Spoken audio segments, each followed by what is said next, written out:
Hello and welcome to Our American States, a podcast from the National Conference of State Legislatures. I'm your host, Ed Smith. Rural places are the ones that need responders who are highly trained and skilled because these populations are a longer distance from definitive care. And so we call that the rural EMS paradox. That was Dr. Davis Patterson, director of the WWAMI Rural Health Research Center at the University of Washington. He's one of the guests I sat down with for this episode to discuss emergency medical services and the challenge of providing those services in rural America. He was joined by Dia Gainor, the executive director of the National Association of State EMS Officials. Just one challenge in providing emergency medical care in rural areas is the time it takes to summon an ambulance. While most people living in urban and suburban areas expect an ambulance to show up within minutes of making a 911 call, the situation is very different for about 4.5 million Americans. They live in ambulance deserts, according to a national study conducted by the Maine Rural Health Research Center and the Rural Health Research and Policy Centers. Those folks can expect to wait 25 minutes or more for emergency services to arrive. Gainor and Patterson also highlighted the severe workforce challenges in staffing rural EMS services, the role of legislatures in addressing rural EMS needs, and the promise of community paramedicine in addressing both emergency and non-emergency care in rural areas. This podcast was supported by the National Highway Traffic Safety Administration, where the Office of Emergency Medical Services is housed alongside 911 and transportation safety initiatives. Here's our discussion. Dia, Davis, great to have you on the podcast. Greetings. Thank you. Great to be here. We're going to talk today about emergency medical services and some of the challenges, particularly in rural America, and the role of states and all that. But I wonder if first, each of you could take just a minute to tell us about your role in the EMS world. And Dia, why don't you go first? I'd be delighted. I'm Dia Gainor. I'm the executive director of the National Association of State Emergency Medical Services Officials. Our members are the staff of every state, the District of Columbia, and 5 territories who handle their legislative mandates to protect the public. And Davis, why don't you tell us about your research center at the University of Washington? I'm actually involved in 2 research centers. So I direct the WWAMI Rural Health Research Center, and WWAMI stands for Washington, Wyoming, Alaska, Montana, Idaho, which is the 5-state region that our medical school serves. But our work is really national in scope. And then I'm also deputy director in our University of Washington Center for Health Workforce Studies. And there we focus on the allied health workforce, which includes EMS as one of those workforces, and then health equity and how we can deploy the workforce to achieve health equity. So, but I really am a researcher. I'm a sociologist by training, and everything that I know about EMS comes from people like Dia and others that really do this work. And so I just have to express my gratitude because it's really a great world to do research in. Well, Davis, let me stay with you for just a minute and tell us about sort of the big challenges in rural emergency medicine. An awful lot of us are urban dwellers or suburban dwellers. And what are those differences? What kind of challenges are there? Well, a lot of the work that I do is focused on the workforce, and I'm sure we'll talk about that a fair amount. And so the first thing that I would note is that rural EMS professionals tend to have less training than urban EMS professionals do. So more often they are emergency medical technicians or advanced emergency medical technicians, as opposed to being paramedics, which is the highest level of skill. At the same time, rural places are the ones that need responders who are highly trained and skilled because these populations are a longer distance from definitive care. And so we call that the rural EMS paradox, that paramedics are maldistributed. They're more concentrated in urban areas where we really need them more in rural areas. So that's the first big challenge. I think the second one I would say is that we have more reliance on volunteer professionals. And I say volunteer professional because I like to think about EMS as a profession. You don't think about volunteer and profession going together, but I really do think of them that way. But more volunteers in rural places. And we've had a long trend away from volunteerism in the United States generally over really decades. Volunteers do amazing work, But I'm really struck by the fact that we expect people to do such critical work for little to no pay in some cases. And I just can't think of other areas of healthcare that are like that, where we have those expectations. I guess what I would add is we've done a couple of studies that illustrate how these patterns affect rural EMS professionals and affect their patients as well. So one study we did, we found that rural EMTs are more likely to perform skills that are above what is nationally recommended for their scope of practice. And so we found that, the more rural the agency, the more the agency relies on volunteer staffing, the more likely it is that their staff are going to perform advanced skills that are above what's recommended for them. And so that could be like advanced airway techniques. Another study we did, we looked at provision of evidence-based care for important areas like seizure and stroke and trauma. And we found that compared with urban EMS agencies, those EMS agencies that serve patients in the smallest and most isolated places, they were less likely to provide that evidence-based care in these four areas. And so all of this, I think, points to really the need for enhanced training of the folks that we have, and also more and better access to real-time medical direction. We need to support people when they're in the field, and rural places are less likely to have that real-time medical direction 24/7. Let me go on to one of those things, and I think it's the notion that a lot of people in this country have, that when you dial 911, there's going to be an ambulance there right away. And I read an article recently about ambulance deserts, which I'm sure is very familiar to you and to Dia, but was, I think, a bit surprising to me, and I think probably a lot of other people live in urban America. What about that specific emergency response situation where the amount of time it takes to get an ambulance there, the amount of time it takes to get to a medical facility? What kind of challenges are you facing there? And that work on ambulances is really, really important by Yvonne Yonk and her team at the Maine Rural Health Research Center. And it's really groundbreaking. And that's why it's gotten so much publicity, where they mapped across the U.S. places where people live more than 25 minutes away from an ambulance. So, it's one thing to have some of the challenges that I mentioned about, the level of training, et cetera. But if you look at it from the patient's point of view, it's quite another to be so far from emergency care. And so I think we need to keep that perspective in mind. We're talking about millions of people that don't have an EMS agency that's anywhere near where you are to respond to them. There's a lot of reasons for this, but I mentioned financing, and I think finance of EMS is a major area that we need to focus some attention on. You have a situation where, first of all, to have an ambulance service in a rural place, you have a lot of fixed costs, right? You've got the ambulance, you've got the equipment, of course, you've got labor, and those are really greater costs in places where you have a lower volume of patients. And so it's difficult to kind of make the math pencil out. And that's one of the reasons why a lot of these places rely on volunteers.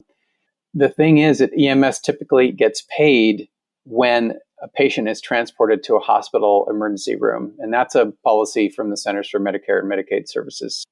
You can imagine how that's really not aligned with community needs. So if a EMT or paramedic shows up and treats a patient on the scene and then, goes away, they don't get paid for that response, right? Or if they have a more appropriate place that they could transport that patient to, like urgent care instead of the ER, they wouldn't get paid for that either.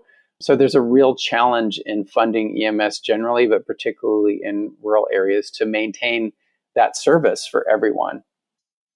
Dia brings me around to the notion that each state approaches this in its own way, and it's true in all kinds of things with states. And I wonder, given the difference among programs, how states work to coordinate with various state and federal agencies that are involved in EMS services.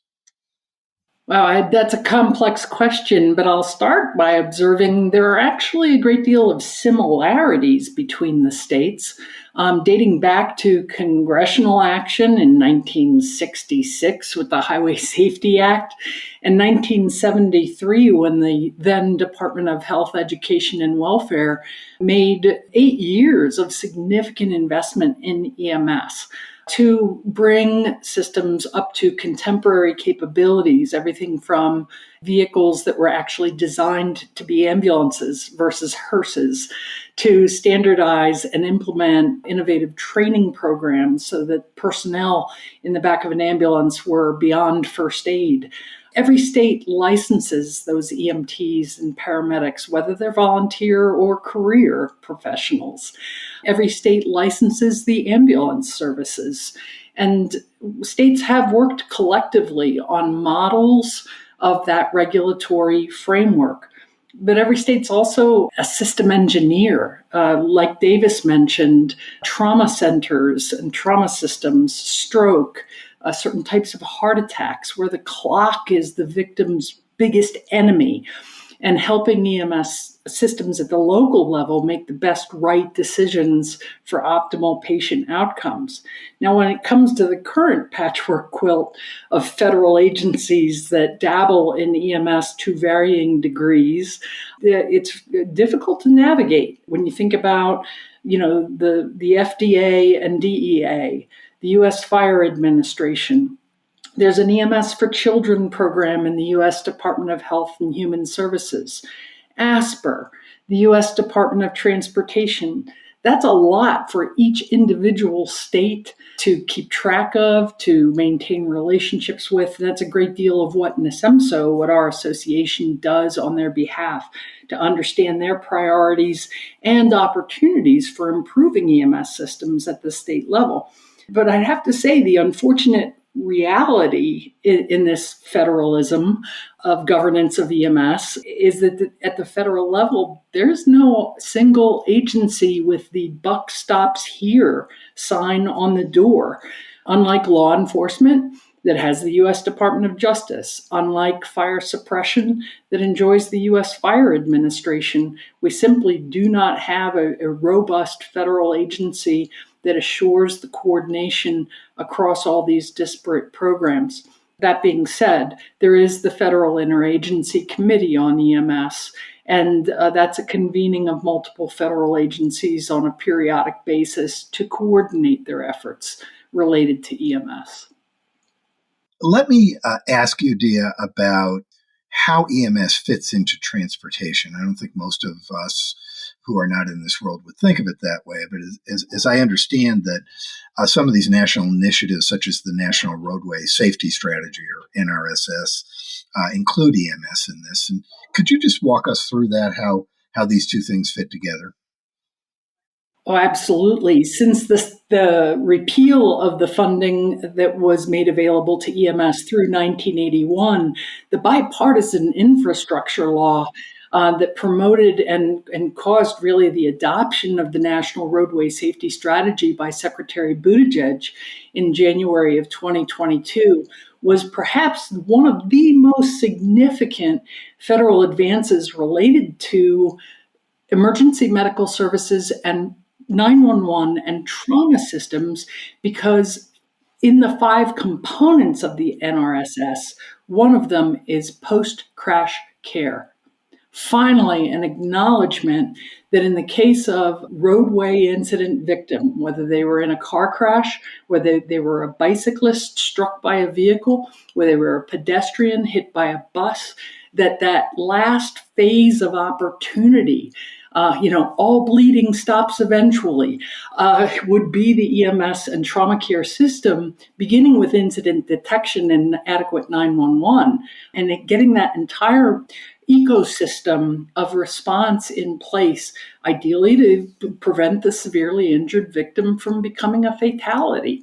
So we see great promise as the bipartisan infrastructure law makes a significant amount of funding available to state offices of highway safety and state departments of transportation to look forward to them embracing post-crash care as one of those 5 priorities and investing in improvements in the EMS system As a result, one quick example, the state of Maine is making high-speed internet available on every ambulance in the state as a result of this funding being available.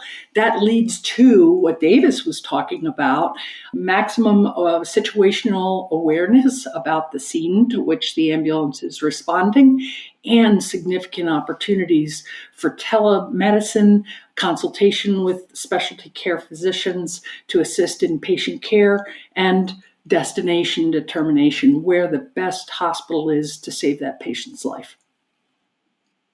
Well, that's very interesting about the IIJA. I sometimes think people don't have any idea the wide-ranging policy changes that legislation introduced. I did a 5-part series on that last year on this podcast, talking about all kinds of different stuff. So, but I was not aware of that aspect of it. So that's very interesting. Let's go back to workforce, Davis. You mentioned this before. There seem to be workforce shortages across all kinds of areas of our economy, but healthcare has been particularly acute and a challenge, I think, that's different in part because of COVID-19 and everything that happened during the pandemic. Can you talk a little bit more about that workforce situation, the reasons for it, and maybe the role of the pandemic in that as well? Sure. And I think, as you noted, I think we all know the pandemic was really just devastating for the health workforce. And I think that's, practically across the board. And EMS was not immune to that. In fact, EMS was really on the front lines of the pandemic response in many ways. We conducted some interviews in the first year of the pandemic with experts on the EMS workforce. And we wanted to just kind of understand what the experiences were during that first year of the pandemic. No surprise. I mean, it was sort of an all hands on deck time. It disrupted the typical services that were going on, and that meant revenues, right? Revenues were disrupted for 911 responders because, contrary to what I said earlier about, needing to transport a patient to the ER to get reimbursed, well, in many cases, the point was not to take a patient to the ER to try to avoid the spread of COVID, and unless they really needed to go. And so that put EMS in the situation of responding, but not being able to be paid until that was fixed later on.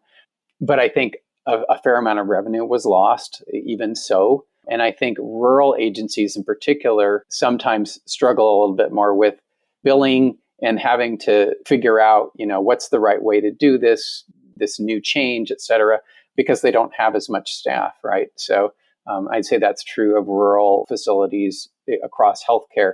When there are, big changes to payment, it takes them a bit more to catch up to that. So there's a bit of lost revenue. And then on the other hand, I think there was a real opportunity here where EMS kind of showed what they were capable of in the health system that I think we take for granted. A lot of the expertise that they have developed as being community care providers. And so they flexed and responded in a lot of different ways. They shifted their focus to trying to keep patients in the community. And that meant doing things like being connected to primary care, the doors weren't open, but they had primary care needs. And so they did things like remote patient monitoring and that sort of thing. I think the other thing that happened is that this really sort of exposed health issues among the workforce itself. So we know that EMS professionals in some communities have poor health status themselves.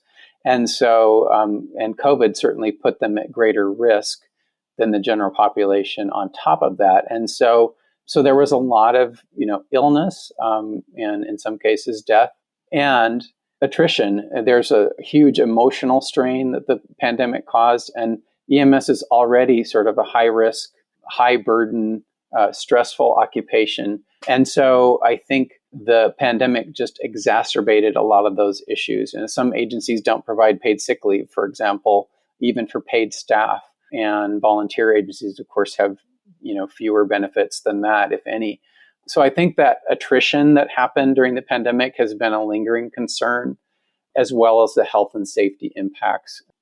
On top of that, I guess I would add that there are issues of compensation, and I alluded to this earlier. I think those compensation issues haven't gone away, and we've seen that in the larger health care and the larger economy. Employers are having to offer higher wages in order to attract people. EMS is constrained to the extent that it can do that. So I guess the last thing I'll say about the pandemic is it did give EMS an opportunity to partner in new ways with other parts of the health system, like public health, like primary care. And so EMS was sort of increasingly at the table in being part of healthcare. And it is part of healthcare, but it's not always considered as a healthcare occupation. It's public safety. Is it public safety? Is it healthcare? It's definitely both, but I think its healthcare role is sometimes not seen. But I think the pandemic sort of gave them an opportunity to demonstrate their value in the larger health system. And so my hope is that will continue and that EMS can build from there. Thanks, Davis.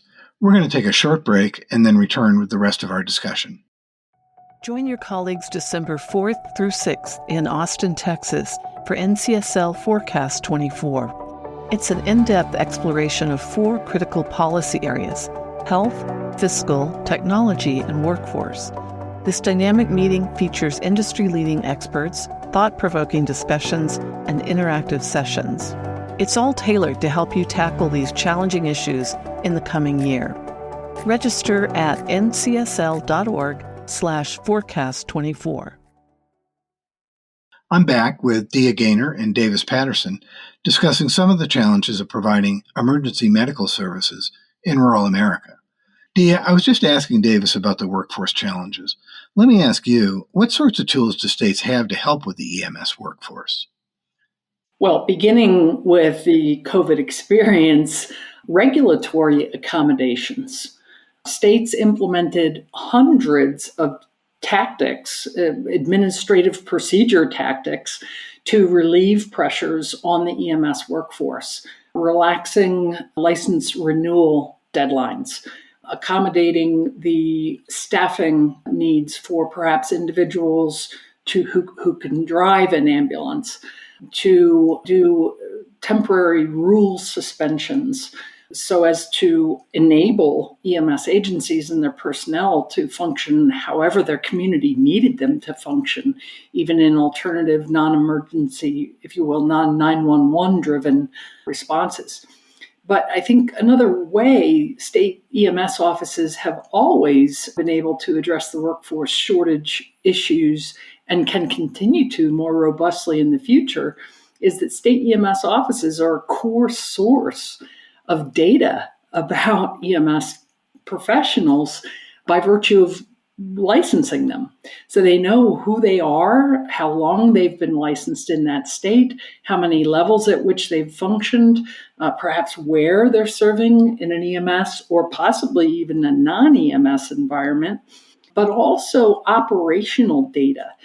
All 50 states, the District of Columbia, and 2 territories have adopted the National EMS Information System and receive in nearly real time reports from ambulance services throughout their state about their response time, about how far they had to transport patients, what kinds of clinical interventions they performed, and can look at those data in aggregate, de-identified form. Interested legislature can reach out to their state EMS office and say, hey, can I see what our state looked like last year? And understand the performance of the EMS system, not just quantifying workforce by the numbers, but how the EMS system is actually behaving. So let me ask you, Davis mentioned this notion, he didn't use this word, but burnout, stress among providers of emergency medical services. Have states taken steps to specifically address that and try to hold on to those EMS clinicians? Retention is a challenging issue because not all of the influence on whether someone keeps their license as an advanced EMT is up to the state. The state sets minimum standards in order to assure competency of those personnel, just like states license nurses and physicians and others to assure they are still qualified to perform those duties. There are a few states that have implemented novel resource and support mechanisms for existing EMS personnel, whether that's on the educational front or the behavioral and mental health front. And yet they are not uniform. They're certainly not nationwide, and are the product of what the state has prioritized as which component, if EMS specifically perhaps, should be supported at the state level. Davis, let me switch back to you and ask you about the role of community paramedicine. I think most of us who are not in this world think of EMS as an emergency-only kind of care, but this is an approach of both emergency and non-emergency care in rural areas that seems to have some promise. And I wonder if you could talk a little bit about that. Yeah, thanks for raising the topic of community paramedicine. It's a really exciting area, and it's an area of growth for the EMS workforce. And just to clarify, when we talk about community paramedics, those can be the emergency medical technicians or the EMTs, or it could be paramedics. So it doesn't have to be a paramedic trained and credentialed provider. But these are folks who function in a non-emergency role. And in doing that, they provide public health services, they provide post-acute care services, for when patients are discharged from the hospital or from rehab, and they help to augment primary care services in the community. And this is really capitalizing on that sort of community connection that EMS has, outside of healthcare facilities. There's a whole variety of things that people do as community paramedics in terms of following up, as I mentioned, following up with patients after hospital discharge to make sure that their wounds are okay or their medications are working okay. They also can do, in the pandemic, they did vaccinations. That was a huge role for EMS in the pandemic. They might do monitoring of patients that have chronic diseases like diabetes and making sure that they're going to their appointments and what have you. They also can transport patients to non-emergency destinations if the need is, for some other kind of care. So, and that could be a sobering center, for example, for a patient that's dealing with a substance use disorder. They are typically recruited from the 911, the emergency responder workforce, but most often they focus their efforts entirely in that community paramedic role. Now, what I don't know, just to, in all honesty and transparency, I don't know in rural areas whether that's necessarily as much the case, or whether you may have, again, because of sort of smaller staffing, where you might have people that switch between being a 911 responder versus being a community paramedic. But it really is exciting because it capitalizes on that community connection. It allows the community paramedic to do different kinds of care and to build new skills. And that in itself can be sort of an attractive thing for some to do who want to have that more involved relationship with a patient. But it's still the exception rather than the rule. So the vast majority of EMS agencies and committees across the U.S. don't have community paramedicine programs. Again, it's growing, but many of them are grant funded, or they get started with grants. And when the grant runs out, some of them will struggle to sustain themselves. And that gets back to funding. So there are ways that states can help to pay for these services. For example, through their state Medicaid programs. They can fund community paramedics by getting a waiver from CMS to provide various kinds of services targeting patients with Medicaid insurance. And so that's one source, but there are many different ways to fund it, but it all depends on who the payers are that are interested in this model. Increasingly, states have changed the rules or regulations so that EMTs and paramedics can operate outside of their emergency response roles, that's authorized by state regulation. there are still, I believe, a few holdouts there. But so that's one of the things that has to, they have to have the regulatory framework in place that allows community paramedics to do what they do as well. Well, it always does come back to money in so many of these things. Dia, I wonder what your organization's perspective is on community paramedicine, what kind of future you see for it, and also is there a role there for the legislature? No question there's a role for state legislatures. First of all, is the acknowledgement that EMS knows how to make house calls. But then to build on what Davis referenced about the state regulatory structure, there are still several states whose statute dates back to that 1966 to early 1970s range that defines ambulance services so narrowly that they respond to 911 calls, they treat patients, and transport to an emergency department, period. That is a problem in need of legislative solution to fully enable local EMS agencies to modify their practice such that they can assist with prevention, they can assist with avoiding hospitalization readmission for, say, newly discharged patients, maybe new diabetic medications and interventions that they're really not familiar with, where a community EMT or community paramedic can visit them before the next 911 call. But there also are opportunities for legislatures to help their hospitals, healthcare systems, third-party payers, and state Medicaid programs to recognize the value and utility of personnel functioning in a community paramedicine role to enable them to be a bigger part of the healthcare team on the prevention side as well as the acute care side. It's about time for us to wrap up, and I wonder if each of you might be able to share any final thoughts with legislators and staff who might be listening to this, and talk about what you think the most pressing challenges are that the states face in trying to improve and maintain the system. And Davis, why don't you go first? Sure. I have a few thoughts. As you've probably noticed, there's an urgent need, I think, to support just overall well-being and resilience in EMS. And you talked about burnout earlier, and individual resilience is important, but we have to be careful not to blame the victim here. And when we think about burnout, it really is an organizational level phenomenon. It's not just an individual not being resilient enough. And so we need to look at organizational solutions.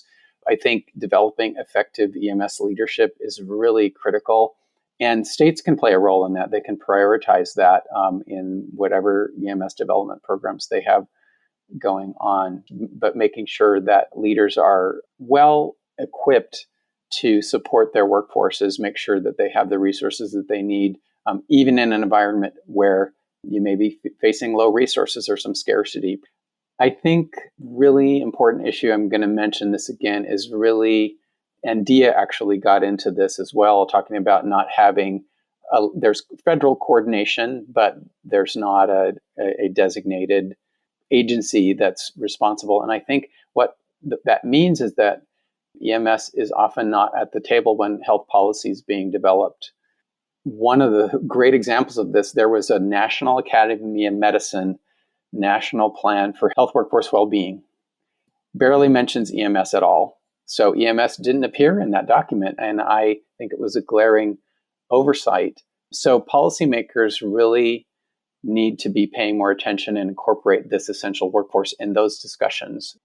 And I think one other thing that states can do is to designate EMS as an essential service. In other words, and that really a minority of states do that.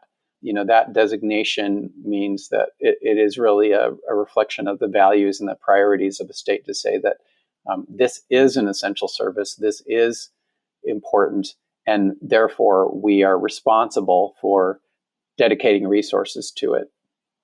Dia, how about for you, finishing up here? You get the last word. Well, I appreciate that very much. And my appeal to policymakers and their staff would be go find your state EMS office. In 4 out of 5 states, it's located in the health department. In the remaining states, it's either in a Department of Public Safety or maybe a freestanding board.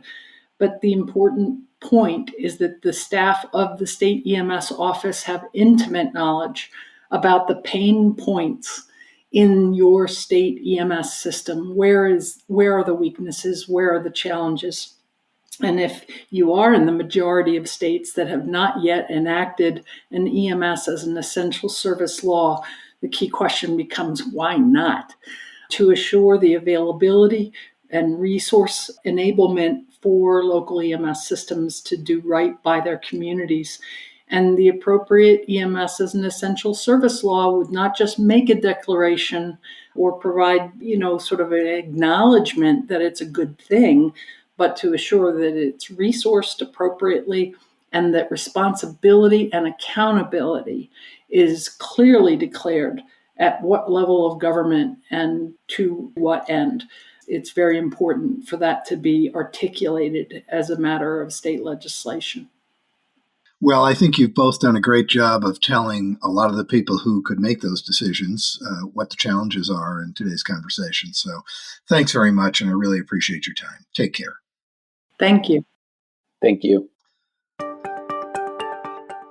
I've been talking with Dia Gainor, the Executive Director of the National Association of State EMS Officials, and Dr. Davis Patterson, Director of the WWAMI Rural Health Research Center at the University of Washington, about the challenges of providing emergency medical services in the rural areas of the country.